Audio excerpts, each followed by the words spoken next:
4 अगर होता तो वो तो रैशनल होता, अगर स्क्वायर रूट 4 होता तो वो रैशनल होता। कैसे? देखो स्क्वायर रूट 4 का मतलब स्क्वायर रूट 4 होता तो आपका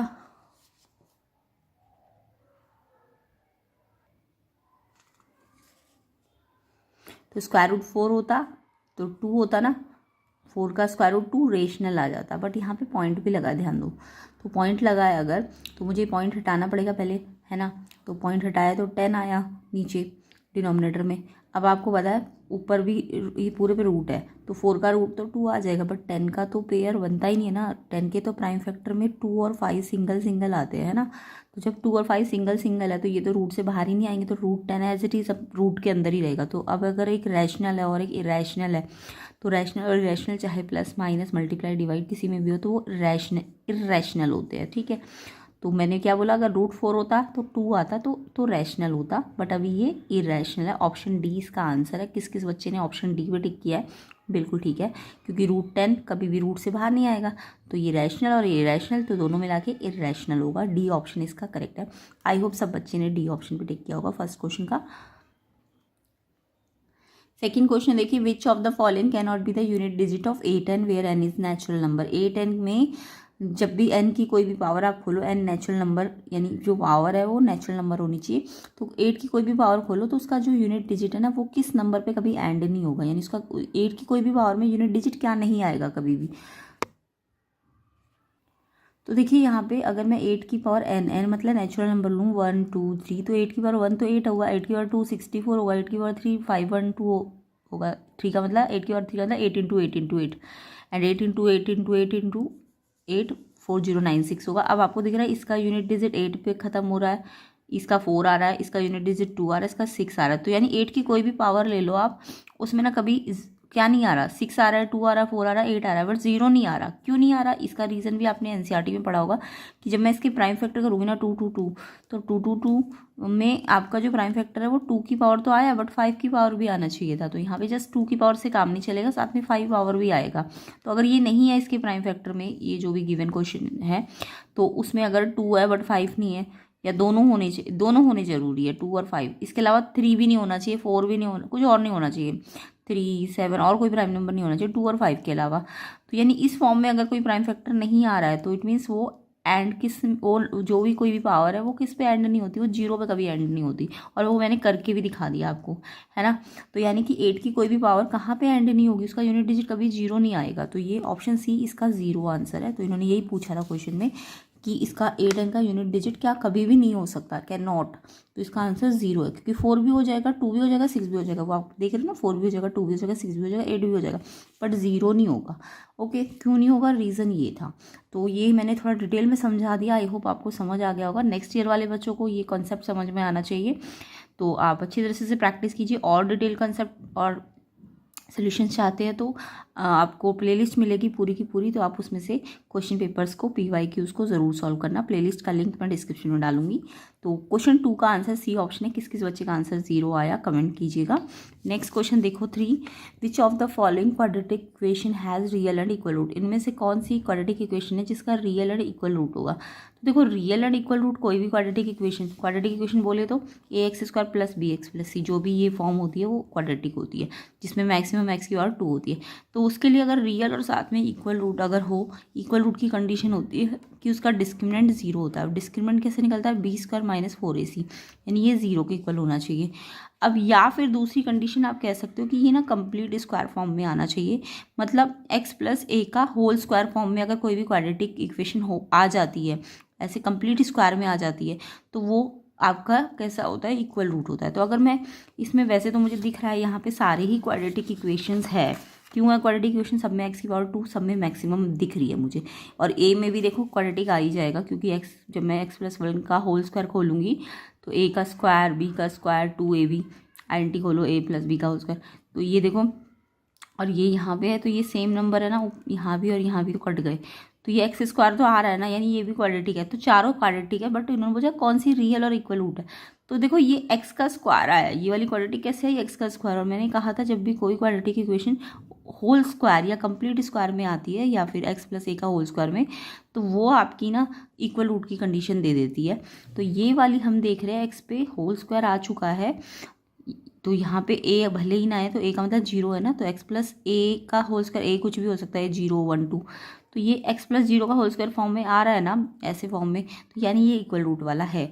बाकी आप कोई भी करके देखना, चाहे इसको करके देखो चाहे इसको, ये कंप्लीट स्क्वायर एक्स प्लस ए का होल स्क्वायर फॉर्म में नहीं आएगा, ये x प्लस 2 x माइनस 2 में आ जाएगा, ये x कॉमन लेके x प्लस 1 में आ जाएगा, है ना। तो ये इस फॉर्म में अगर आया तब तो ये कंप्लीट स्क्वायर है यानी इक्वल रूट देगा, या फिर ये वाली कंडीशन लगा दो आप, ठीक है। तो मुझे दिख रहा है ये कंप्लीट स्क्वायर बन रहा है ना, तो यानी इसका एक, इसके दोनों जीरो इक्वली आएंगे, 0 और दूसरा 0 भी 0 ही आएगा इसका, है ना। तो जब दोनों जीरो इक्वल हो तो इक्वल रूट होते हैं, ओके। तो ये वाला आपका ए ऑप्शन इसका करेक्ट है। आई होप सबने ए ऑप्शन पे टिक किया होगा, कमेंट ज़रूर करना। तो ए ऑप्शन इसका आंसर है, ओके। नेक्स्ट क्वेश्चन नंबर 4 देखो, if the zero of this polynomial reciprocal है each other then the B आपको निकालना है। तो ये क्वाड्रेटिक इक्वेशन अपनी जनरल फॉर्म में नहीं है, आपको पहले इसके ना जनरल फॉर्म से कंपेयर करके इसके ABC निकाल लो, एंड देन बोला इसकी जो जीरो है वो रेसिप्रोकल है एक दूसरे के। तो यहाँ पे मेरे को जीरो का मतलब समझ गए ना, अल्फा और बीटा। तो पहले तो मैं इस क्वाड्रेटिक इक्वेशन को, देखो जीरोस का मतलब होता है अल्फा और बीटा, ठीक है। और क्वाड्रेटिक इक्वेशन की जनरल फॉर्म होती है ax square bx plus c, polynomial है क्योंकि इक्वेशन होती है तो जीरो भी होता है यहाँ पे। तो ये पॉलिनोमियल की जनरल फॉर्म है, ठीक है। अब मैं इसको इससे कंपेयर अगर करूँ तो मुझे दिख रहा है एक्स स्क्वायर के साथ a है, तो यहाँ एक्स स्क्वायर के साथ a है, तो यहाँ तो a ही है, इसका a इसके a के ही इक्वल है। बट इसका b जो x के साथ है, x के साथ b होना चाहिए था, तो यहाँ x के साथ b है तो b यानी b के इक्वल है। बट c जो कांस्टेंट है वो आपका क्या दिया हुआ है, जो विदाउट x है या एक्स स्क्वायर है तो वो कांस्टेंट है, तो वो c जो है वो 2a/b है, ठीक है। तो जो भी आपकी क्वाड्रेटिक पॉलिनोमियल इक्वेशन दी होती है उसको जनरल फॉर्म से आप उसके ABC निकालो। अब आपको कंडीशन क्या दी है कि जो इसके दो रूट है अल्फा और बीटा जीरोज़ है, उसमें से जो ये वाला रूट है इसका रेसिप्रोकल है, या फिर कह सकते हो ये वाला इसका रेसिप्रोकल है। तो बीटा क्या है, 1/अल्फा है, अल्फा का रेसिप्रोकल है यानी 1/अल्फा है। अब यहाँ से अगर अल्फा को मैं क्रॉस मल्टीप्लाई में इधर भेज दूँ तो अल्फा इंटू बीटा, और ये नीचे 1 है ना, तो 1 1 जा 1 है ना, तो अल्फा बीटा 1 आ गया। अल्फा बीटा मतलब प्रोडक्ट, प्रोडक्ट का मतलब प्रोडक्ट क्या होता है किसी भी रूट्स का, c/a। अब c यहाँ पे c नहीं है, यहाँ पे c 2a/e, तो अल्फा बीटा प्रोडक्ट 1 है, तो प्रोडक्ट का मतलब c/a 1 होना चाहिए। बट c और a तो यहाँ पे इसके हिसाब से देखे जाएंगे ना, तो c इसका 2a/b है और a तो a ही है इस इक्वेशन का, है ना, इक्वल्स टू 1। अब यहाँ पे ये वाला फ्रैक्शन इससे डिवाइड हो रहा है, तो ये वाला जो नीचे वाला फ्रैक्शन है a/1, ये रेसिप्रोकल हो गया 1/a आ जाएगा, और a से a कट गया, तो 2/b अगर 1 है तो क्रॉस मल्टीप्लाई करके b निकाल लो, b 1 जा b, 2 1 जा 2, तो b आ जाएगा आपका 2। किस किस बच्चे का b 2 आया है, a ऑप्शन बिल्कुल ठीक है। कमेंट करना कि हमारा आंसर 2 आया है, तो फोर्थ का आंसर a ऑप्शन हो जाएगा। नेक्स्ट क्वेश्चन देखो, तो अदर कोड के सॉल्यूशंस भी आपको मिल जाएंगे, चैनल के अंदर प्लेलिस्ट बनी हुई है, तो प्लेलिस्ट का लिंक मैं डिस्क्रिप्शन में डाल दूंगी, तो अदर कोड्स को भी आप प्रैक्टिस कर सकते हो, या फिर जो अपने आंसर चेक करना चाहते हो अपने आंसर भी चेक कर सकते हैं। क्वेश्चन 5 देखो, the distance of point a -3 -4 from x axis. तो ऐसा क्वेश्चन मैंने इतनी बार सिखा रखा है, जब भी कोई पॉइंट का डिस्टेंस एक्स एक्सिस से निकाला जाए तो एक्स एक्सिस से जो डिस्टेंस होता है, देखो एक्स एक्सिस से अगर डिस्टेंस निकालना है ना तो वाई कोऑर्डिनेट ले लिया करो, और वो भी प्लस में लिया करो। डिस्टेंस एक्स एक्सिस से निकालना है तो वाई कोऑर्डिनेट लेना है, तो इस पॉइंट का एक्स एक्सिस से डिस्टेंस बोला तो इसका वाई कोऑर्डिनेट देखो कितना है, -4 है, तो हमें लेकिन प्लस में लेना है, तो माइनस ना लेके प्लस लगाएंगे क्योंकि डिस्टेंस कभी नेगेटिव नहीं होता। तो अगर यही डिस्टेंस मेरे को वाई एक्सिस से बोल दे तो वाई एक्सिस से जो होता है प्लस एक्स वाला कोऑर्डिनेट लेते हैं, ठीक है। तो ये एक्स एक्सिस से निकालना है तो वाई वाला कोऑर्डिनेट लो, वो भी पॉजिटिव में, और वाई एक्सिस से निकालना है तो प्लस का एक्स, तो वाई वाला इसमें -4 था बट आपको 4 लेना था, ऑप्शन बी इसका करेक्ट आंसर है। तो बी 4 आंसर है इसका, है ना। नेक्स्ट क्वेश्चन देखो 6, in the adjoining figure P Q parallel X Y parallel B C. इसमें देखो ये ट्राइंगल के अंदर अभी तक आपको सिर्फ ये पैरेलल 2 पैरेलल आती थी, अभी यहाँ पे तीनों पैरेलल दे दी, और आपको सारी वैल्यूज दी है AP2 PX 1.5 BX 4 and QY 0.75। AQ और CY पहले निकालो और उसे प्लस करो। क्वेश्चन समझ आ गया होगा, देखो कैसे करना है। तो यहाँ पे मेरे पास ये ट्राइंगल था पूरा, अब इसमें ये पैरेलल टू ये तीनों पैरेलल दी है। पहले मैं ना तीनों एक साथ नहीं लूँगी, पहले मैं ये वाली पैरेलल ये वाली ले लूँगी, है ना, इसको इसके साथ। तो फर्स्ट स्टेप में हम और बाकी वैल्यूज़ दी है, ये 2 दी है, ये वाला हिस्सा 1.5 है, ये वाला 4 है, एंड ये वाला आपको नहीं मालूम, इसको x मान लो, एंड ये वाला भी नहीं मालूम, इसको y मान लो, और ये वाला मालूम था 0.75। तो पहले मैंने इस वाले ट्राइंगल को कंसीडर कर दूंगी। ट्राइंगल कौन सा लिया है मैंने, AXY, ठीक है। तो पहले आप छोटा वाला ट्राइंगल ले लो, इसमें ये लाइन इसके पैरेलल है, ओके। तो BPT लगा दो। BPT क्या होती है, थेल्स थ्योरम। थेल्स थ्योरम क्या कहती है कि जब ये पैरेलल हो इसके, तो ये अपॉन ये AP upon PX, AP upon PX, AX AQ upon QY, है ना। ये मैंने डायरेक्ट लगा दिया, AP upon PX AQ upon QY। अब इसमें AP है 2 एंड ये 1.5 एंड ये x मान लिया, ये 0.75। तो यहाँ से x क्रॉस मल्टीप्लाई करके निकाल सकते हो, तो x इससे मल्टीप्लाई होगा तो ये आ गया, और ये यहाँ क्रॉस मल्टीप्लाई हो गया, यहाँ 175 2 जब 150 और 2 के बाद डेसिमल लगा दिया मैंने, है ना। अभी 150 का पॉइंट हटेगा तो 200 आ जाएगा, और इसका ये यहाँ मल्टीप्लाई है, डिवाइड में आएगा तो इसका पॉइंट हटेगा, तो एक के बाद डेसिमल है तो 10 ऊपर आ गया। अब इसे काटोगे कैंसिल करके ये 1 आ जाएगा, तो x की वैल्यू 1 आ गई, ठीक है। अब मैं क्या करूँगी, अब मैं ना ये वाला AXY ना लेके अब मैं क्या करूँगी, ये वाला लूँगी पूरा ABC, सेकेंड स्टेप में ट्राइंगल ABC, क्योंकि मेरे पास x आ गया, बट मुझे अब नीचे वाला y निकालना है। तो अब y निकालना है तो मैं कौन सी पैरेलल लाइन लूँगी, ये वाली पैरेलल लाइन लूँगी। अब ये वाली कंसीडर नहीं करेंगे अब हमें, क्योंकि ये वाला हिस्सा निकालना है, तो ये वाला हिस्सा तो इस वाले से बन रहा है ना, तो हम XYBC के पैरेलल लेंगे। अब देखो, अब अगर मैं दोबारा से इस ट्राइंगल को कंसीडर करूँ ABC, और मैंने XY वाला लिया है, तो XY वाला अगर लिया है BC के पैरेलल, तो AX अपॉन BX और AY अपॉन CY हो जाएगा, है ना। अब AX भी आपका 2 पार्ट्स में बटा हुआ है, ये AX पूरा का पूरा कैसे आएगा, 2 और इसको जोड़ के, है ना। तो 2 + 1.5, BX आपका 4 है। इसके बाद AY भी आपका किससे बना है, x + 0.75 से, एंड अपॉन में नीचे वाला क्या है, y, इसको मैंने y कंसीडर किया। अब x तो हम निकाल चुके थे ना 1, तो इसमें x की वैल्यू 1 रख दी, 1 प्लस करोगे तो 1.75 बन जाएगा। अब y के लिए सॉल्व कर लो, इसको इससे ऐड किया, 2 और 1.5 3.5 अपॉन 4, क्रॉस मल्टीप्लाई, 3.5 को y से करा एंड 4 को इससे करा। अब y निकालना तो मल्टीप्लाई में है, डिवाइड में भेज दो, पॉइंट हटेगा इसका, तो 1 के बाद है तो 10, और इसमें 2 के बाद था तो यहाँ पे 100, और कैंसिल करोगे ना आप तो 2 आ जाएगा, करके देख लेना, ठीक है। x 1 आएगा, y 2 आएगा। अब x आपको ये दोनों निकालने थे, AQ और CY, तो मुझे ये x था, ये मेरा y था, x 1 आया था, y 2 आया था, तो ये 3 आंसर आएगा। किस किस बच्चे का 3 आंसर आया क्वेश्चन 6 का, C ऑप्शन बिल्कुल करेक्ट है। कमेंट करना सारे बच्चे, तो आई होप सबका ये वाला आंसर आ गया हो, तो कमेंट कीजिए सारे बच्चे, क्वेश्चन 6 का आंसर C ऑप्शन किस किस का आया। नेक्स्ट क्वेश्चन देखो, तो इसका आंसर A ऑप्शन आएगा, सॉरी C ऑप्शन, 3 आंसर आएगा इसका। नेक्स्ट क्वेश्चन देखो, एक ट्राइंगल ABC सिमिलर है PQR के, तो एंगल A दिया है, Q दिया है, आपको R + B निकालना है। ऐसा क्वेश्चन भी मैंने करा रखा था आपको। तो यहाँ पे अगर मेरे को ट्राइंगल ऑलरेडी बोल दिया कि ये वाला ट्राइंगल इसके सिमिलर है, तो मुझे कॉरस्पॉन्डिंग पार्ट मिल गए। तो एंगल A, तो इसका फर्स्ट वर्टेक्स एंगल है, तो एंगल P के इक्वल हो जाएगा, है ना। ऐसी एंगल B सेकंड वर्टेक्स इसके एंगल Q के बराबर हो जाएगा। जब भी कोई 2 ट्राइंगल सिमिलर हो तो उनके कॉरस्पॉन्डिंग जो भी साइड या एंगल होते हैं वो इक्वल हो जाते हैं। तो कॉरस्पॉन्डिंग का मतलब इसका फर्स्ट वर्टेक्स वाला एंगल है, तो इसका भी फर्स्ट वर्टेक्स वाला एंगल हो जाएगा, इसका B Q के इक्वल हो जाएगा, और इसका थर्ड वर्टेक्स C है तो इसका R हो जाएगा, है ना। ये वाले एंगल इक्वल हो जाएंगे। अब आपको क्वेश्चन में A दिया था 30, तो P भी आपका 30 आ गया। इसके बाद B और Q बराबर है, तो Q 90 दिया था तो B भी 90 आ गया। अब आपको C किसके बराबर है, R के। अब R तो नहीं, C भी नहीं पता, R भी नहीं पता, तो आप निकाल तो सकते हो। 2 पता है तो तीसरा कैसे निकलेगा, 180 में से इन दोनों को माइनस करके।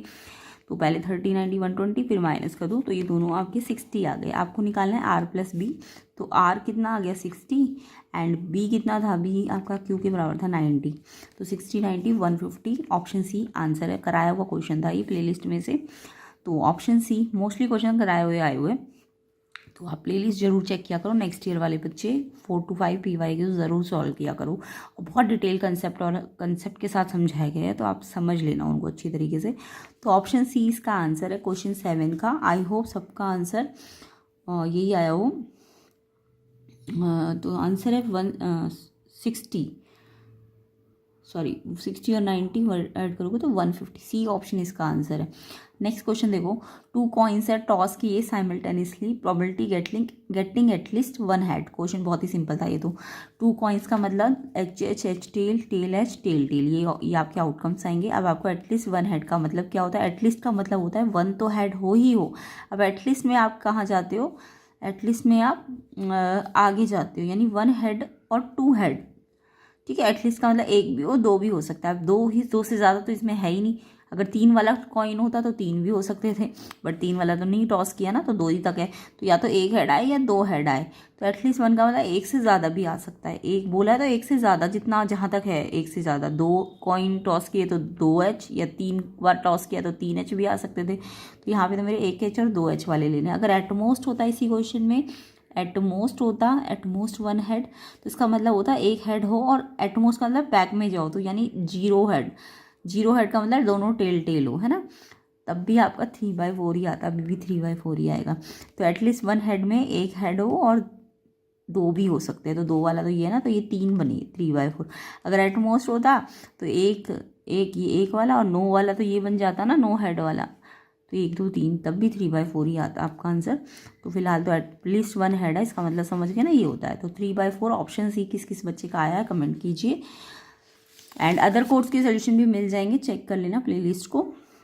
9th क्वेश्चन देखो, in the adjoining figure PA PB are tangent to a circle centre O such that P90 AB 3√2 diameter of circle. ऐसा क्वेश्चन भी मैंने करा रखा था। तो यहाँ पे मेरे को जब भी ऐसा डायग्राम बना होता है ना, तो मुझे समझ जाना चाहिए कि ये ना एक स्क्वायर होता है ना। अब स्क्वायर का ना आपको डायगोनल दिया हुआ था शायद, ये वाला AB क्या है, स्क्वायर का डायगोनल होता है ना। तो शॉर्ट ट्रिक लगानी थी, क्योंकि MCQ है, इतना टाइम तो आप लगाओगे नहीं। फिर भी मैं कंसेप्ट आपको समझाने के लिए लॉन्ग में करा रही हूँ, बट जिनको ये कंसेप्ट आते हो जल्दी शॉर्ट ट्रिक से कर सकते हो। तो AB डायगोनल है इस स्क्वायर का। ये जब भी ऐसा बनाओ ना सर्कल, ये यहाँ से टेंजेंट हो और ये ऐसे, तो ये एक स्क्वायर ही होता है। ठीक है, और ये डायगोनल दिया हुआ था आपको स्क्वायर का। तो फिलहाल तो मैं कंसेप्ट बता देती हूँ। देखो ये टेंजेंट है, ये भी टेंजेंट है। तो आपको पता है AP और PB point, external point P से बनी है ना दोनों टेंजेंट, तो ये दोनों बराबर होंगी। AP और BP बराबर होंगी, और ये रेडियस भी बराबर होंगी। तो ये रेडियस इसके बराबर है और ये वाली साइड इसके बराबर है। ठीक है, उसके अलावा ये सारे एंगल 90 भी है, क्योंकि रेडियस जो होती है टेंजेंट के पॉइंट ऑफ कांटेक्ट पे 90 होती है। आपको ये वाला तो ऑलरेडी 90 गिवन है क्वेश्चन में। ये भी 90 होगा, ये भी 90 होगा, क्योंकि रेडियस पॉइंट ऑफ कांटेक्ट पे टेंजेंट की क्या होती है, परपेंडिकुलर होती है। तो ये सारी परपेंडिकुलर का मतलब ये तो समझ आ गया कि ईच एंगल 90 है। ओके, तो यहाँ से मेरे को पता चला कि सारे परपेंडिकुलर्स बन रहे हैं। रेडियस इस वाले टेंजेंट में परपेंडिकुलर है, ये वाली रेडियस इस पे परपेंडिकुलर है, ऑलरेडी ये गिवन है। तो जब सारे परपेंडिकुलर है, इट मीन सारे एंगल 90 है ना। उसका दूसरा मतलब, अब आपको मैंने क्या बोला कि एक पॉइंट से 2 टेंजेंट बनती है, तो वो भी बराबर, और रेडियस भी बराबर है। तो देखो यहाँ से मुझे दिखा कि ईच एंगल 90, यानी रेक्टेंगल तो पक्का है, ईच एंगल 90 है। अब स्क्वायर होने के लिए रेक्टेंगल में तो जस्ट अपोजिट साइड इक्वल होती है ना, बट यहाँ पे देखो एडजेसेंट भी तो इक्वल आ रही है, ये इसके इक्वल आ रही है, ये इसके, यानी एडजेसेंट भी इक्वल आ रही है। तो अगर सिर्फ 90 है तो मैं मानती ये रेक्टेंगल होता, बट ये एडजेसेंट भी इक्वल दे रहा है साइड को, तो इट मीन्स ये एक स्क्वायर है। तो ये समझ जाओ कि ये जब भी ऐसा वाला डायग्राम बनता है ना, तो ये एक स्क्वायर होता है। तो ये मैंने समझाने के लिए इतना सारा बताया, आपको इतना सारा करना नहीं था, MCQ क्वेश्चन था तो डायरेक्ट लगानी थी प्रॉपर्टी। तो ये एक स्क्वायर है। ठीक है, अब देखो यहाँ पे मेरे को डायगोनल AB दिया हुआ था क्वेश्चन में 3√2, और किसी भी स्क्वायर का डायगोनल का फॉर्मूला होता है डायरेक्ट साइड इंटू √2। पाइथागोरस से भी आप निकाल सकते हो, पर डायरेक्ट फॉर्मूला याद करो। स्क्वायर के डायगोनल का फॉर्मूला होता है साइड इंटू √2। √2 से √2 कट गया, तो साइड इस स्क्वायर की 3 आ गई। ठीक है, अब क्योंकि ये एक स्क्वायर है, तो मेरे को पता है इसकी साइड रेडियस के ही इक्वल होगी। ये वाली साइड रेडियस की तो इक्वल होगी, क्योंकि सारी साइड इक्वल आ जाएंगी। तो इसकी साइड रेडियस के इक्वल हो जाएगी, और डायमीटर निकालना था, तो रेडियस अगर 3 है, क्योंकि साइड 3 आई है, तो डायमीटर डबल कर दो, 6 आ जाएगा। तो किस किस को ये कंसेप्ट भी समझ आ गया। एंड ट्रिक क्या लगानी थी आपको, इतना लंबा नहीं करना था, आपको जस्ट पता था ये एक स्क्वायर है, तो डायगोनल से आप पहले साइड निकाल लेते, देन रेडियस निकाल लेते और डायमीटर निकाल लेते। तो 6 सेंटीमीटर, डी ऑप्शन इसका करेक्ट है। आई होप सबका आंसर 9th का आंसर, क्वेश्चन 9th है ये, इसका आंसर डी ऑप्शन सबने लगाया हो, तो 6 आंसर आएगा इसका। नेक्स्ट क्वेश्चन देखो 10th, for a circle with centre O and radius 5 which of the following statement is true. अगर एक सर्कल है जिसका सेंटर O है, रेडियस 5 है, तो कौन सी स्टेटमेंट ट्रू है। Distance between every pair of parallel tangent is 5। तो देखो पेयर ऑफ पैरेलल टेंजेंट जो होती है वो एक टाइम पे सिर्फ 2 ही बन पाती है ना, क्योंकि टेंजेंट भी बनानी है और पैरेलल भी बनानी है, तो वो ऐसे ये डायमीटर के लॉन्ग बनती है, ये सबको पता होगा। तो जो डिस्टेंस होता है ना पेयर ऑफ पैरेलल टेंजेंट का, तो देखो यहाँ से एक रेडियस और यहाँ से एक रेडियस, तो कह सकते हो कि जो डिस्टेंस होता है ना वो डबल ऑफ रेडियस या फिर डायमीटर के इक्वल होता है ना। तो distance between pair of parallel tangent diameter होना चाहिए था। तो डायमीटर का मतलब रेडियस अगर 5 है तो डायमीटर 10, यानी कि इन दोनों के बीच का डिस्टेंस डायमीटर के ही इक्वल होना चाहिए, तो 10 सेंटीमीटर के इक्वल होना चाहिए। तो इन्होंने बोला कि कौन सा ट्रू है, तो डिस्टेंस एवरी पैरेलल टेंजेंट 5 होगा, नहीं रेडियस के थोड़ा बराबर होगा, डायमीटर के बराबर होगा। Distance between every pair of parallel tangent 10, yes diameter 10 है तो इसलिए 10 के ही इक्वल होगा। इन्होंने बोला थर्ड 5 और 10 के बीच में, अगर नहीं कन्फर्म डेट डायमीटर के इक्वल होगा, कोई भी पेयर ऑफ पैरेलल टेंजेंट जो बनेगी वो डायमीटर के इक्वल होगी, तो ये भी गलत है। एंड लास्ट वाला, there does not exist a point outside the circle from where length of tangent in 5, नहीं आउटसाइड तो हो ही नहीं सकता ना, टेंजेंट तो फिर बाहर चली गई ना, तो ये भी नहीं है। तो करेक्ट वाला पूछा है तो ये distance between every pair parallel tangent 10, Q option वाला ठीक है इसका, क्यू मतलब बी ऑप्शन जो है वो करेक्ट है। तो किस किस बच्चे ने क्यू या बी ऑप्शन पे टिक किया है, बिल्कुल ठीक है उनका आंसर। तो नेक्स्ट क्वेश्चन पे आते हैं। नेक्स्ट क्वेश्चन था आपका, ये तो बहुत ही सिंपल था कि एक ये रेडियस टेंजेंट पे दिखा दी, तो ये एंगल्स निकालने थे, ये 3x है, ये नहीं निकालना है आपको, 2x निकालना था। तो यहाँ पे सिंपल सा कंसेप्ट लगाना था। क्वेश्चन नंबर 11 है ये। तो हमें पता है कोई भी रेडियस और टेंजेंट में एक प्रॉपर्टी होती है, रेडियस अगर पॉइंट ऑफ कांटेक्ट पे बनती है तो वो 90 बनाती है पक्का। तो मुझे पता है OS जो है रेडियस वो टेंजेंट ST पे परपेंडिकुलर है। अब 90 डिग्री का एंगल वाला ये 90 मिल गया, ये 3x है, ये x है, तो इस पर एंगल सम प्रॉपर्टी लगा दी मैंने, 3x x 90 180, तो x को जोड़ के 4x, 90 को इधर भेज दिया, प्लस है तो माइनस कर दो 90, x निकालना है तो मल्टीप्लाई 4 है तो डिवाइड में आ गया, कैंसिल कर दो, 2 से कैंसिल होगा। अब मैंने इसे और कैंसिल नहीं किया क्योंकि मुझे x नहीं निकालना, मुझे 2x निकालना है, तो मैंने इसे ऐसे ही छोड़ दिया। अब मेरे को 45/2x आया है तो इसको 2 से मल्टीप्लाई भी करना है, तो 2 से 2 कट गया, 45 डिग्री। बी ऑप्शन किस किस बच्चे का है, बिल्कुल ठीक आंसर है। तो बी ऑप्शन इसका आंसर हो जाएगा 45, 2x निकालना था आपको। नेक्स्ट क्वेश्चन देखो, x this and y this, x ratio y, तो पहले आपको इसको सॉल्व करना था, ये टेबल से ट्रिग्नोमेट्रिक टेबल से वैल्यू पुट करनी है, फिर x y का रेशो निकालना था। तो ये भी बहुत ही सिंपल क्वेश्चन था। 2 10 30, x को ऐसे रखो, 10 30 की वैल्यू 1/√3, 1 प्लस 10 30 की 1/√3 एंड स्क्वायर भी लगा है, सेम ऐसे यहाँ भी मैंने वैल्यूज़ रख दी।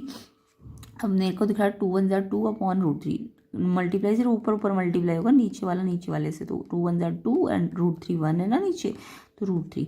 सेम ऐसे ही पहले इसको खोल लो, 1 + 1/3 का स्क्वायर, क्योंकि 1/√3 पे स्क्वायर है, मतलब 1 पे स्क्वायर 1 होगा और √3 का स्क्वायर 3 हो जाएगा, है ना। तो नीचे वाला आपका आ जाएगा 1 + 1/3, क्योंकि ये स्क्वायर है तो 1 पे स्क्वायर तो 1 होगा, बट √3 पे स्क्वायर होगा तो रूट हट जाएगा। तो इसका एलसीएम लिया है, फिर मैंने 3 और 1 का एलसीएम लिया, 3 आया। और फिर ये जब अलग अलग होते हैं, प्राइम नंबर कह लो या फिर दोनों के कॉमन फैक्टर नहीं होते अगर, तो ये यहाँ मल्टीप्लाई कर दो, ये यहाँ 3 1 = 3, 1 1 = 1, ठीक है। अब ये वाला फ्रैक्शन इस वाले फ्रैक्शन से डिवाइड है, इसका मतलब ये वाला जो नीचे वाला है वो रेसिप्रोकल करना पड़ेगा, ठीक है। सेम ऐसे यहाँ भी किया है, ध्यान रखना यहाँ प्लस था यहाँ माइनस था, तो आप चाहो तो इसको डायरेक्ट भी कैंसिल कर सकते थे और फिर इसको उल्टा करके और इसको उल्टा करके, क्योंकि ये डिवाइड में नीचे है ना, तो मैंने इसको ऐसे ही रहने दिया अभी फ़िलहाल। तो 2/√3 एंड ये रेसिप्रोकल किया है, देखो 4/3 है ना, तो ये 3/4 हो जाएगा, रेसिप्रोकल हो गए। सेम ऐसे ये वाला, लेकिन 4 नहीं होगा, ये 2/3 है, 3 - 1 2, 2/3, तो ये 3/2 हो जाएगा। अब ये आपको x/y निकालना है, तो y को तो डिवाइड में ले आओ, यहाँ मल्टीप्लाई में डिवाइड में आ गया, ठीक है। तो ये यहाँ आया है तो इसको वहाँ जाना पड़ेगा, है ना, इसको एज इट इज़ लिखो, बट इसको वहाँ जाना पड़ेगा क्योंकि y नीचे आया है, तो यहाँ वाला अब इधर डिवाइड में जाएगा, यहाँ मल्टीप्लाई में तो यहाँ डिवाइड में जाएगा, मतलब रेसिप्रोकल हो जाएगा। तो जो 2 और 3 है वो तो नीचे आ गए और 4 और √3 ऊपर आ जाएंगे, और फिर इसे कैंसिल कर यार, 2 से 2, 3 से 3, √3 से √3, 2 1 = 2 2 जा, तो 2 बचा और 1 नीचे बचा, तो 2:1 इसका आंसर है, XY का रेशो। तो 2:1 सी ऑप्शन किस किस बच्चे का है, बिल्कुल ठीक है इनका आंसर। तो इसका आंसर आपका 2:1 सी ऑप्शन क्वेश्चन 12 का आंसर है। नेक्स्ट क्वेश्चन देखो 13, a peacock sitting on the top of tree, height 10 metre है उस ट्री की, ऑब्जर्व करता है स्नेक जो कि ग्राउंड में चल रहा था। स्नेक कितना अवे था बेस ऑफ ट्री से 10√3, और आपको डिप्रेशन निकालना है स्नेक का आई ऑफ पिकॉक से। तो मतलब ये ट्री था, ट्री की हाइट 10 थी, बेस से जो स्नेक है वो कितनी दूरी पे है 10√3, पिकॉक ऊपर है,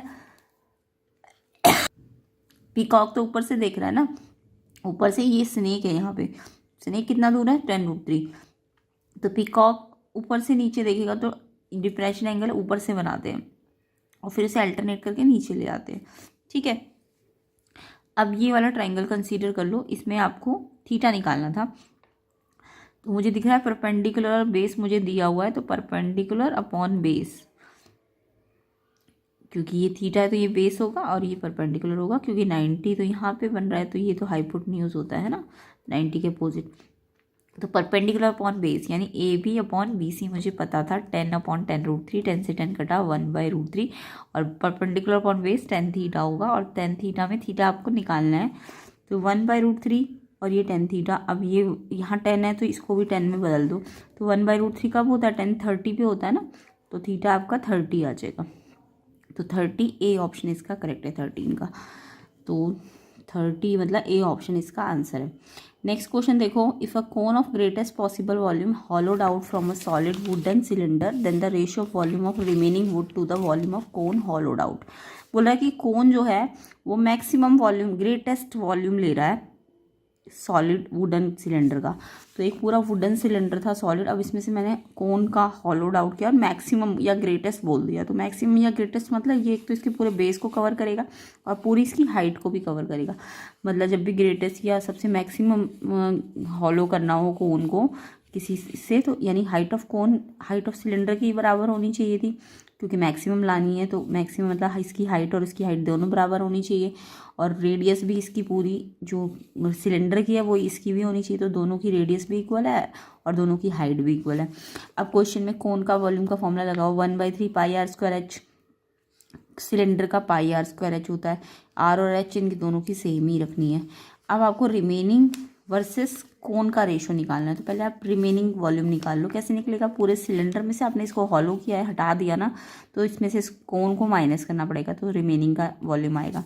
तो वॉल्यूम ऑफ सिलेंडर πr²h है और ये 1/3 πr²h है, तो ये एक तरह से ये 1 πr² है और ये 1/3, तो ये तो लाइक टर्म्स है, तो ये तो एज इट इज़ आ जाएगी। 1 में से 1/3 माइनस करो 2/3 बचेगा, तो रिमेनिंग वाला 2/3 πr² है, कोन का 1/3 πr² है, πr² कट गया 2/3 अपॉन 1/3, ये नीचे वाला फ्रैक्शन रेसिप्रोकल हो जाएगा, 3 से 3 कट गया 2/1, 2:1 इसका भी आंसर है। ऑप्शन सी किस किस बच्चे का आया कमेंट ज़रूर करना, ये इसका आंसर भी 2:1 है 14 का। तो आई होप आपको समझ आ रहे होंगे, एंड नेक्स्ट ईयर वाले बच्चे इसे अच्छी तरह से समझ के और भी PYQs को सॉल्व कर लेना, एंड अदर कोर्स की सोल्यूशन भी आप चाहते हो तो आपको प्लेलिस्ट चेक कर लेनी है, एंड इसका कंप्लीट सोल्यूशन भी आपको मिल जाएगा। वीडियो को ज़्यादा से ज़्यादा शेयर कर दो, लाइक कर दो, 1000 लाइक जल्दी से जल्दी कर दो ताकि मैं इसका कंप्लीट सोल्यूशन करा सकूं। तो 15 क्वेश्चन देखो, if the mode of some observation 10 है, sum of mean and median 25 है, मीन एंड मीडियन आपको निकालना था। यहाँ पे देखो मॉड तो दिया है बट मीन एंड मीडियन का सम दिया हुआ है, तो ध्यान देने वाली बात है कि मेरे को ये तो पता है कि इन तीनों के बीच में ये फॉर्मूला होता है, ये रिलेशनशिप होती है, ये रिलेशनशिप याद रखा करो। जब भी मॉड मीड और मीडियन और मीन तीनों एक साथ आ जाए ना, तो ये रिलेशनशिप लगाया करो। मॉड होता है 3 मीडियन माइनस 2 मीन, इसे एम्पेरिकल रिलेशनशिप कहते हैं। तो मॉड 3 मीडियन माइनस 2 मीन। अब मेरे को क्वेश्चन में मॉड तो दे दिया 10 है, बट मीन और मीडियन का मुझको सम दिया हुआ है 25, तो मैं मान लेती हूँ मीन को x, तो मीडियन कितनी आ जाएगी, मीडियन आ जाएगी 25 में से x माइनस करके, तो मैंने मीन को x माना तो मीडियन मेरी 25 माइनस x है। अब मैंने ये वैल्यू और ये वैल्यू इस रिलेशनशिप में लगा दी, तो मॉड 10 रख दिया, 3 मीडियन की जगह कितना रख दूँगी, 3 मीडियन है ना, मीडियन कितना है 25 माइनस x, तो 3 पूरे से मल्टीप्लाई होगा। 2 मीन को क्या माना मैंने, x माना।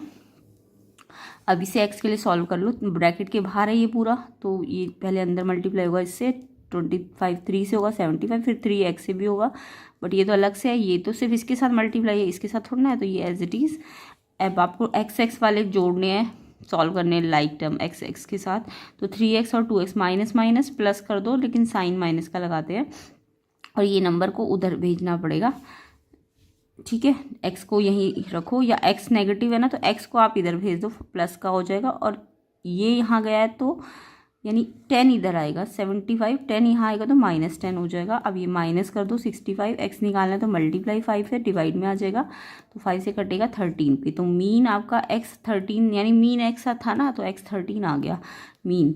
तो मीडियन कैसे आएगी, 25 माइनस एक्स, एक्स कितना है 13, तो 25 माइनस 13 यानी 12। अब क्वेश्चन में देखो पहले मीन है बाद में मीडियन है, ये ऑर्डर भी ध्यान से पढ़ा करो, पहले आपका मीन है फिर मीडियन है, तो मीन पहले लिखना है मीडियन बाद में, तो मीन मतलब 13 फिर बाद में 12, 13 एंड 12। अगर आप 12 एंड 13 भी लिख दोगे ना गलत हो जाएगा, क्योंकि 12 एंड 13 वाला भी ऑप्शन है, तो ऑर्डर ध्यान से देखा करो, पहले मीन है फिर मीडियन है।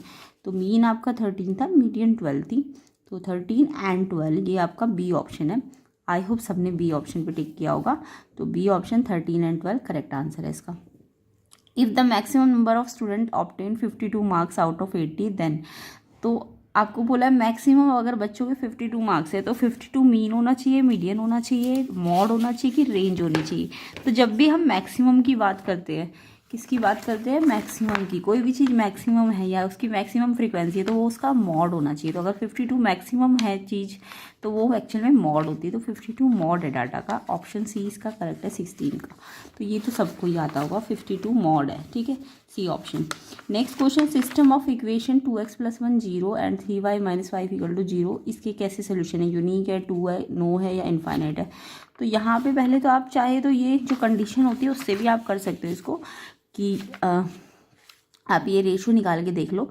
इसका ध्यान रखो, इसका x है बट इसका x नहीं है, तो इसके x की जगह 0x लिख सकते हो, है ना, यानी आप इसे इक्वेशन को जनरल फॉर्म में लिखो, इसका x है बट y नहीं है तो 0y, फिर कांस्टेंट तो है इस पर, और दूसरे वाले इक्वेशन में x नहीं हो, x पहले होना चाहिए था बट x नहीं है तो उसको 0x करो, एंड y वाला तो है और कांस्टेंट भी है।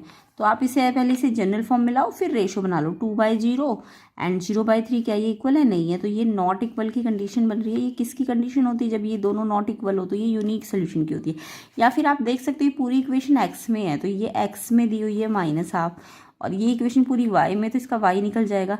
तो जब भी x और y निकल सकते हैं दो इक्वेशन से तो पक्का यानी उसका एक इंटरसेक्टिंग लाइन है, यानी उसका सोल्यूशन आ रहा है ना एक, अगर यहाँ से x निकल रहा है और यहाँ से y निकल गया पूरा पूरा, तो यानी वो कहीं ना कहीं काट रही है ना, इस यानी उसके इंटरसेक्टिंग पॉइंट भी आ गए -1/2 और -5/2।